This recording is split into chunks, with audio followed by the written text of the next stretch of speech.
Questão 11 do capítulo 3. A carga é distribuída com densidade de carga linear constante, lambda, na linha de comprimento finito, mostrado na figura 3.8. Aqui está a linha de carga, partindo de menos L1 até L2. Encontre o campo elétrico em P. Aqui está o ponto P. Então isso aqui é uma representação da figura 3.8. Com a ajuda das distâncias R2 e R1, são essas distâncias tracejadas aqui, expressa o campo elétrico em termos dos ângulos α2 e α1 mostrados. Aqui está o ângulo α2 e aqui o ângulo α1. Encontre o campo elétrico para o caso especial em que L2 igual a L1 igual a L e P está no plano XY. Essa parte aqui eu vou deixar para depois. Primeiro eu vou encontrar o campo elétrico no ponto P. Então, pegando uma variação em Z, essa variação tem uma quantidade infinitesimal de carga. Eu vou calcular o campo dessa quantidade infinitesimal até o ponto P e fazer uma integração de menos L1 até L2. Então, para isso, eu escrevo aqui a expressão do campo. Então, aqui tem esse vetor R grande, né? O módulo dele ao quadrado, porque é o vetor que parte da carga até o ponto de campo. E a direção do campo é o versor desse vetor aqui. Então, o versor de R é igual ao vetor de R sobre o módulo de R, e é possível fazer isso mesmo que nós não conheçamos ainda o vetor de R, mas o versor é o vetor dividido pelo módulo. E o dq', usando a densidade, lambda, ele é igual a um lambda dz'. Essa linha que sempre está acompanhando as quantidades que estão relacionadas à fonte do campo, estão aqui para evitar uma confusão, né? Evitar que se relacione a variável z de um ponto de campo com a variável z do ponto de fonte. Então, sempre que alguma coisa está relacionada à fonte, ela recebe essa linha. Então, aqui a carga, né, que é a fonte do campo, tem a linha, e o lambda dz, e aqui o dz também tem a linha. Então, é a densidade vezes uma variação, dá um elemento de carga. Esse z' vai ser integrado de menos L1 até L2. Então eu já vou fazer essas substituições aqui. Então agora eu tenho uma integral de menos L1 até L2. O dq' é lambda dz'. E o versor de R agora é o vetor de R sobre o módulo de R. Mas aqui já tinha o módulo de R ao quadrado no denominador. E agora fica o módulo de R ao cubo. Agora resta encontrar o vetor de R para que ele seja substituído aqui e que a gente dê o prosseguimento à solução da integral. Esse vetor de R grande ele pode ser encontrado com base nesses dois vetores R pequenos aqui. São vetores que partem da origem e um localiza a fonte de campo, o que tem linha, e o que não tem linha localiza o ponto de campo. Então eles são escritos dessa forma. O R aqui está em coordenadas cilíndricas, né? Conforme a imagem 3.8. Ele é o vetor posição em coordenadas cilíndricas. É ρ na direção de ρ mais z na direção de z. E o vetor R', que localiza o elemento de carga, ele é um z' na direção do versor de z. Agora, como a gente pode ver aqui pelo sentido das flechas, uma soma vetorial de R' com R dá esse vetor R pequeno. Então, o R é igual a esse R menos o R'. Então, vou substituir isso aqui e eu escrevo o R como ρ na direção de ρ mais z menos z' na direção de z. Assim fica fácil também escrever o módulo. E o módulo de R é dado por ρ ao quadrado mais z menos z' ao quadrado. E isso daqui é elevado a 1/2. Agora eu já posso substituir essas duas informações aqui. Esse lambda, como ele é constante, eu já vou escrever ele aqui fora. E aqui fica o vetor de R, que é esse, vezes o dz'. E aqui o módulo de R, né, que é esse parênteses elevado a 1/2, só que vai ser o módulo de R ao cubo. Então vai ser esse parênteses elevado a 3/2. Então agora já chegamos nessa expressão. Está bem mais fácil resolver a integral, né? Mas como ela ainda tem caráter vetorial e está em duas direções diferentes, então eu vou reescrever essa integral aqui como a soma de duas integrais, usando essa operação aqui, e eu vou deixar os versores fora da integral, né? Já que eles são constantes. Então, dessa forma eu posso pegar cada integral separadamente e resolver e voltar com o resultado. Nessa forma aqui.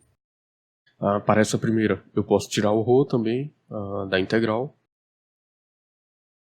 E aqui ainda tem a direção de ρ. Eu vou deixar aqui do lado. Mais, esse mais aqui, e agora eu tenho essa integral. Aqui eu não posso deixar nada em evidência, né? Porque aqui tem um z'. E aqui eu vou deixar o versor de z fora, né? Então dessa forma, eu separo essas integrais assim. Vou pegar aqui a integral, até aqui antes do versor, e vou chamar de integral 1. E eu vou fazer a mesma coisa aqui, pegar até antes do versor, e eu vou chamar isso aqui de 2. Agora eu resolvo cada uma individualmente, e volto aqui para a equação substituindo os resultados. Então, para 1, essa integral aqui, vou resolver aqui do lado. A gente tem esse resultado, né? Essa integral resulta nessa expressão, que é a aplicação dos limites.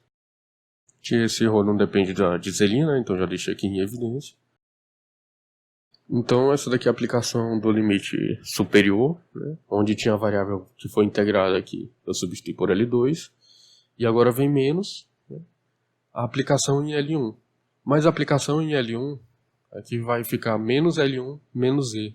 Então eu posso tirar o sinal de menos em evidência aqui no numerador e atuar com esse. Agora no numerador vai ficar L1 mais Z.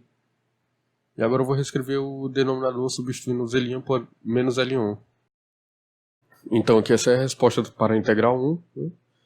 E agora eu vou fazer aqui para essa integral 2. Então essa daqui é o resultado dessa integral 2. Isso aqui vai ser avaliado de menos L1 até L2. Então essa é a resposta da integral 2. Né? Agora eu vou fechar esse parênteses que eu não tinha fechado aqui. E eu vou substituir essas duas respostas aqui. Aqui tinha um ρ, né? Mas na resposta de 1 vai ter 1 sobre ρ quadrado. Então aqui vai ficar só lambda e 4π ε0 ρ. Vezes esse parênteses aqui.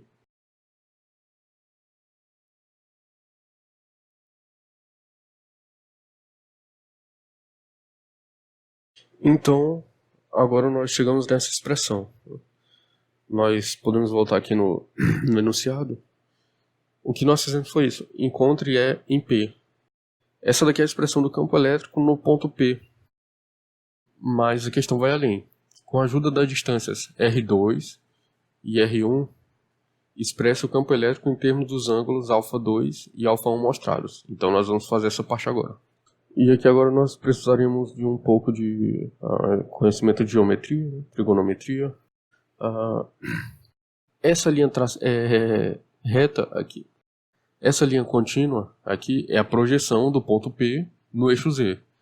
Então, como aqui está em coordenadas cilíndricas, né? Ρ, φ e Z, a projeção desse ponto aqui no eixo Z é Z. Então essa altura daqui até 0 vale Z. Dessa forma, se a gente pegar toda essa distância L2, que vai daqui até a origem, isso aqui é L2. Então L2 menos Z é essa parte aqui. Então como a projeção é ortogonal, a gente tem um triângulo, esse triângulo aqui, em que um cateto é L2 menos Z, tem um ângulo alfa, e é um triângulo retângulo, e a hipotenusa é R2. Então a gente tem bastante informação aqui. O seno de alfa 2, é cateto oposto sobre a hipotenusa. Então é L2 menos Z sobre a hipotenusa, e a hipotenusa é R2. Então nós podemos passar o R2 aqui multiplicando. R2 seno de alfa 2 é igual a L2 menos Z. Ainda podemos encontrar o R2, né, usando o teorema de Pitágoras, já que aqui é um triângulo retângulo. Então R2 é igual ao ρ ao quadrado, que é essa distância aqui, mais L2 menos Z ao quadrado, e a raiz quadrada disso aqui. Né? Então isso é R2. Da mesma forma eu posso fazer esse Z aqui menos essa distância aqui, ó, da origem até aqui embaixo, que é o menos L1. Então Z menos L1. Isso aqui é igual a Z mais L1. Esse Z mais L1 é o cateto desse triângulo grandão aqui, formado pelo ρ, pelo Z mais L1 e pelo R1. Então, dessa forma, a gente também usa a trigonometria. O seno de α1 é igual cateto oposto, que é o Z mais L1, sobre a hipotenusa, que é o R1. Então, isso aqui ainda pode ser escrito como R1, seno de α1, igual a Z mais L1. E o R1, usando o teorema de Pitágoras nesse triângulo grandão, é igual a ρ ao quadrado mais Z mais L1 ao quadrado. E a raiz quadrada disso, né? Então, agora eu vou substituir esses resultados aqui na expressão que a gente encontrar.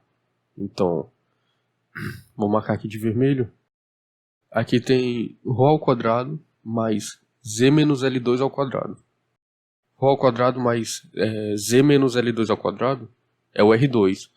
Aqui tanto faz, porque eu posso colocar um menos 1 em evidência dentro desse parênteses. Ele vai estar multiplicando, ele vai estar sendo elevado ao quadrado. Então, L2 menos Z ao quadrado é a mesma coisa de Z menos L2 ao quadrado. Então, aqui a gente identifica, ó, isso aqui é R2, esse aqui é R1, esse aqui é R2 e esse daqui é o R1. Ó, ρ ao quadrado mais Z mais L1 ao quadrado. ρ ao quadrado mais Z mais L1 ao quadrado. E os numeradores são essas quantidades aqui, ó. L2 menos Z e Z mais L1. Isso aqui é R2 seno de α2 e R1 seno de α1. Aqui. Então, eu vou reescrever essa expressão do campo, fazendo aquelas considerações, né?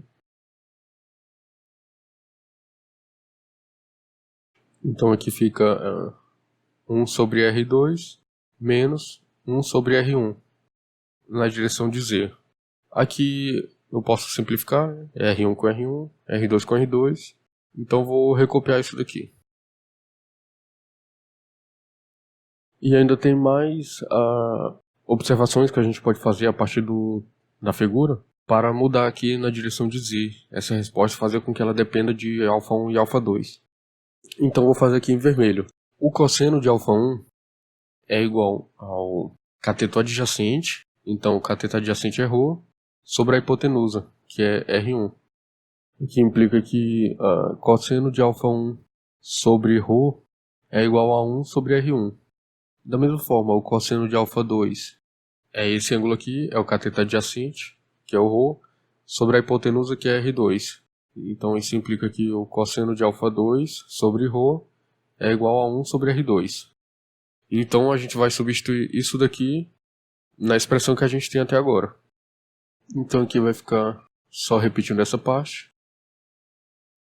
E aí 1 sobre R2 é cosseno de α2 sobre ρ, menos, que vai dar cosseno de α1 sobre ρ, que repete ao versor. Então aqui eu posso colocar o 1 sobre ρ em evidência.